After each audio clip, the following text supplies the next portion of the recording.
तो महाराष्ट्र के छोटे मैदानों पर होने वाला है आईपीएल 2022, यानी कि छक्के और चौकों की लगने वाली है तगड़ी नुमाइश। अच्छी बैटिंग विकेट पर खूब एंजॉय करने वाले हैं बल्लेबाज। तो इस वीडियो में हम बात करेंगे कि आखिर ऑरेंज कैप जीतने का कौन है सबसे बड़ा दावेदार।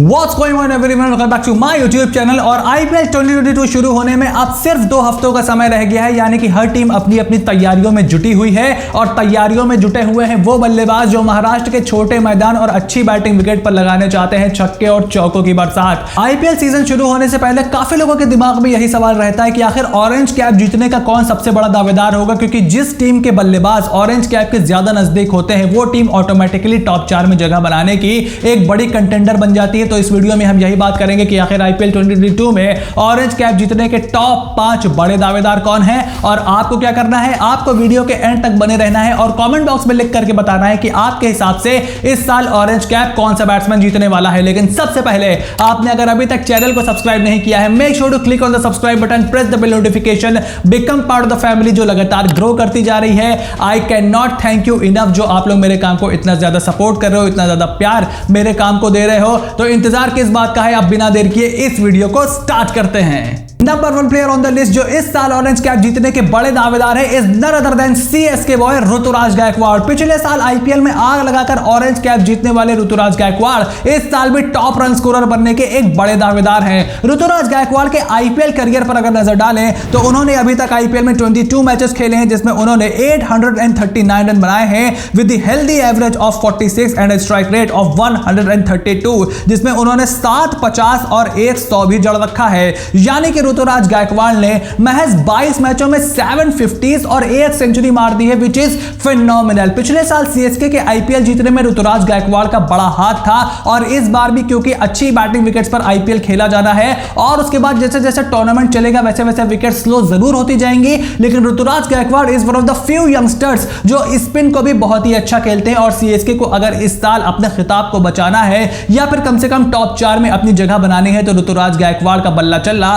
बहुत जरूरी है and he is definitely on the list. Second name on the list जो इस साल ऑरेंज कैप जीतने के एक बड़े दावेदार है in my opinion is none other than former RCB captain Virat Kohli. Virat Kohli 2016 में ऑरेंज कैप जीते थे, लेकिन उसके बाद से ऑरेंज कैप के नजदीक विराट कोहली नहीं पहुंच पाए हैं। लेकिन इस बार उन्होंने आरसीबी की कप्तानी के साथ साथ कंप्लीटली इंटरनेशनल कप्तानी छोड़ दी है और अपने बल्ले से आग लगाने के इरादे से वो इस सीजन में उतर रहे हैं। विराट कोहली के आईपीएल करियर की अगर बात करें तो उन्होंने 207 मैचेस में 6283 रन बनाए हैं, which is highest in the IPL। Average उनका 37.4 का है, वहीं स्ट्राइक रेट है 129.95, जिसमें उन्होंने 42 50s और 5 सेंचुरीज लगा रखी हैं।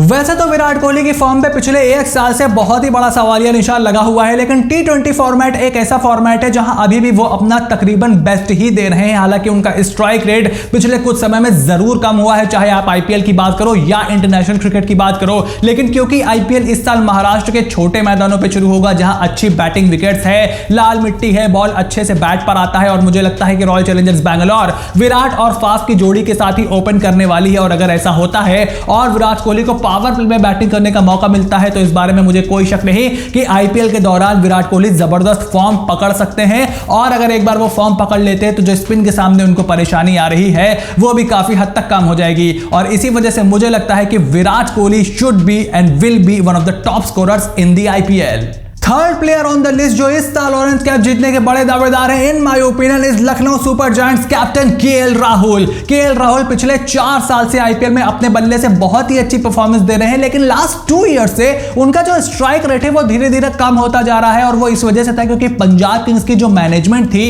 वो केएल राहुल को 20 ओवर खिलाने के बारे में सोच रही थी, लेकिन इस बार लखनऊ सुपर जायंट्स ने उनको फ्री हैंड दिया है और लखनऊ के मेंटोर गौतम गंभीर ने यह बात साफ कर दी है कि केएल राहुल को वो एग्रेसिव क्रिकेट खेलने के लिए पुश करने वाले हैं, क्योंकि केएल राहुल उनके सबसे बड़े मैच विनर हैं। और मेरे हिसाब से केएल राहुल का बल्ला अगर चल गया तो इंडिया में इस समय he is the most destructive T20 batsman across India. और वो उन्होंने दिखाया है जब उन्होंने 48 बॉलों में सेंचुरी मारी थी एट नंबर 4 बैटिंग करते हुए।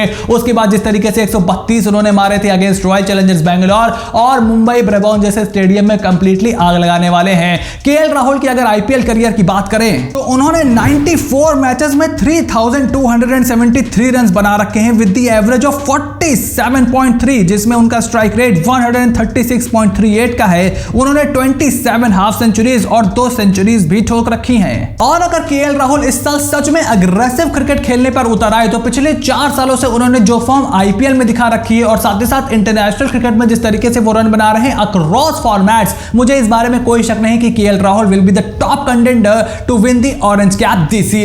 Fourth name on the list जो इस साल ऑरेंज कैप जीतने के बड़े दावेदार हैं is the new captain of Punjab Kings Mayank Agarwal. पिछले साल तक केएल राहुल के ओपनिंग जोड़ीदार मयंक अग्रवाल उनके साथ इस साल भी ऑरेंज कैप जीतने के एक बड़े दावेदार हैं। पिछले साल रन भले ही पंजाब किंग्स के लिए केएल राहुल ने ज्यादा बनाए हो, लेकिन इंपैक्टफुल रन्स मयंक अग्रवाल के थे। मैंने आपको कई वीडियोस पहले ही बता दिया था कि मयंक अग्रवाल ही पंजाब किंग्स के नए कैप्टन होंगे और इसी वजह से उन्हें रिटेन किया गया था, जिसके बाद मुझे बहुत ही खुशी हुई क्योंकि he deserves all the things that are coming his way. और मुझे लगता है कि इस साल बतौर कप्तान वो और खुलकर खेलेंगे और लंबी बैटिंग करेंगे और एक पॉइंट टू प्रूफ के साथ उतरेंगे कि वो अभी भी टीम इंडिया के लिए व्हाइट बॉल फॉर्मेट में खेल सकते हैं। मयंक अग्रवाल के अगर आईपीएल करियर की बात करें तो उन्होंने 100 मैचेस में 2135 रन बनाए हैं, जिसमें उनका एवरेज 23 और स्ट्राइक रेट 135 का है। उन्होंने 11 हाफ सेंचुरीज और 1 सेंचुरी भी मारी है। बस मैं यही चाहता हूं कि पंजाब के इसकी मैनेजमेंट केएल राहुल के साथ जो उन्होंने किया वो मयंक अग्रवाल के साथ न करे कि आपको 20 ओवर खेलने हैं, आप जाओ खुलकर खेलो, जो 2 सालों में इंपैक्ट आपने दिया है वही करो। और अगर मयंक अग्रवाल ऐसा करते हैं तो he can definitely win the orange cap this year. Last but not the least batsman who can win orange cap in the IPL 2022 is Sunrisers Hyderabad captain Kane Williamson. 2018 में केन विलियमसन ने सनराइजर्स हैदराबाद की कप्तानी की थी और उस साल उन्होंने ही ऑरेंज कैप जीती थी। केन विलियमसन के आईपीएल करियर की बात करें तो उन्होंने 63 मैचेस में 1885 रन बनाए हैं विद द एवरेज ऑफ 40.11। उनका स्ट्राइक रेट है 131.27 और उन्होंने 17 हाफ सेंचुरीज भी जड़ रखी हैं। सनराइजर्स हैदराबाद के लिए केन विलियमसन ने वो सारे काम किए जो एक टीम, एक फ्रेंचाइजी किसी प्लेयर से डिमांड कर सकती है। डेविड वॉर्नर नहीं थे, उन्होंने कप्तानी की, टीम को फाइनल तक पहुंचाया, ऑरेंज कैप जीते। टीम ने कहा नंबर 3 खेलो, वो नंबर 3 खेले। टीम ने कहा नंबर 4 खेलो, वो नंबर 4 खेले। टीम ने कहा बाहर बैठो, वो बाहर बैठे। टीम ने कहा फिर से कैप्टन बन जाओ, वो फिर से कैप्टन बन गए। और टीम के spin bowling coach Muttiah Muralitharan ने यह बात साफ कर दी है कि वो अभिषेक शर्मा के साथ केन विलियमसन को ओपन कराने के बारे में सोच रहे हैं। और अगर केन विलियमसन ओपन करते हैं, जिस तरीके का उनका रिकॉर्ड रहा है आईपीएल में और जिस लेवल को वो प्लेयर है, मुझे इस बारे में कोई शक नहीं कि वो इस साल ऑरेंज कैप जीतने के एक बड़े दावेदार होंगे, just like he was in 2018। अब अगर मैं एंड में अपने ओपिनियन दूं तो आपने देखा होगा कि ये जितने भी बैट्समैन हैं ये सब ओपनिंग बैट्समैन हैं और पिछले 7 सालों से तो यही हो रहा है कि ओपनिंग बैट्समैन ही ऑरेंज कैप जीत रहा है, जहां तक मुझे याद है। और मेरे हिसाब से ये 5 प्लेयर इस साल भी ऑरेंज कैप जीतने के एक बड़े दावेदार हैं। अब आप सोच रहे होंगे इसमें रोहित शर्मा का नाम नहीं है, फाफ डू प्लेसी का नाम नहीं है, ईशान किशन का नाम नहीं है, शिखर धवन का नाम नहीं है। तो इन माय ओपिनियन ये 5 प्लेयर हैं जो बड़े दावेदार हैं। और अगर मैं किसी एक प्लेयर का नाम लूं तो मेरे हिसाब से KL Rahul is the guy, जिसको मुझे लगता है कि इस साल वो ऑरेंज कैप एक बार फिर से जीत सकते हैं, क्योंकि वो इस समय 29-30 साल के पास उनकी एज है। नई टीम में वो जा रहे हैं और जिस तरीके से उन्होंने बैटिंग की हुई है पिछले कई सालों से, अगर वो इसमें थोड़ा सा और एग्रेशन लेकर के आते हैं तो वो और ज्यादा रन बना सकते हैं, खास करके तब जब छोटे ग्राउंड में अच्छी बैटिंग विकेट्स पे आपके मैचेस खेले जाने हैं। अब आपको क्या लगता है, फटाफट से कमेंट बॉक्स में लिख करके बताइए कि आपके हिसाब से कौन इस साल का ऑरेंज कैप विनर होने वाला है। क्या इन 5 में से आपको कोई लगता है या होने वाला है, या फिर आप रोहित शर्मा, ईशान किशन, पृथ्वी शॉ की तरफ जाना चाहते हो? अगर आप मेरे से पूछो तो पृथ्वी शॉ हो गए, ईशान किशन हो गए, मुझे नहीं लगता, क्योंकि ये लोग बहुत ही तेज खेलने की कोशिश करते हैं और इनकी अप्रोच अलग है। ये मैच विनिंग नॉक्स खेलते हैं, भले ही ऑरेंज कैप ना जीते, तो ये उस लिस्ट में नहीं होंगे। हालांकि इंपैक्टफुल प्लेयर और अच्छे प्लेयर ये जरूर हैं। वहीं रोहित शर्मा मुझे नहीं लगता कि इस तरीके से वो रन बनाने वाले हैं। पिछले लगातार कई सालों से, 3 सालों से कम उनका एवरेज और स्ट्राइक रेट सब नीचे की तरफ आ रहा है। इंटरनेशनल क्रिकेट में भी अभी उनके इतने रन नहीं बन रहे हैं। और शिखर धवन में मुझे लगता है कि 2 साल उनकी चांदी थी, इस साल भी अच्छा करेंगे, करना चाहिए, लेकिन ऑरेंज कैप की रेस में वो आएंगे या नहीं, इन माय ओपिनियन नहीं आएंगे। लेकिन आपको क्या लगता है, फटाफट से कमेंट बॉक्स में लिख करके बताइए। वीडियो पसंद आई हो तो वीडियो को प्लीज लाइक करिए, मेरा काम पसंद आ रहा हो तो चैनल को सब्सक्राइब करिए, नोटिफिकेशन की घंटी बजाइए। इसी तरीके की और भी वीडियोस आपके लिए आने वाली हैं। टॉप 5 बॉलर जो पर्पल कैप जीत सकते हैं, टॉप 4 टीम जो क्वालिफाई करने वाली है, बेस्ट कैप्टन की लिस्ट भी आपके सामने मैं रखने वाला हूं। उसके साथ और भी ज्यादा एनालिटिकल वीडियोस आने वाली हैं वो सब आपको देखना है तो click on the subscribe button, press the bell notification, join the Telegram channel जहां पर हम आपको पल पल की इंफॉर्मेशन देती रहते हैं, ब्रेकिंग न्यूज से लेकर के हमारी अगले वीडियोस की शेड्यूलिंग तक की। तो join the Telegram family and I will see you soon in the next video.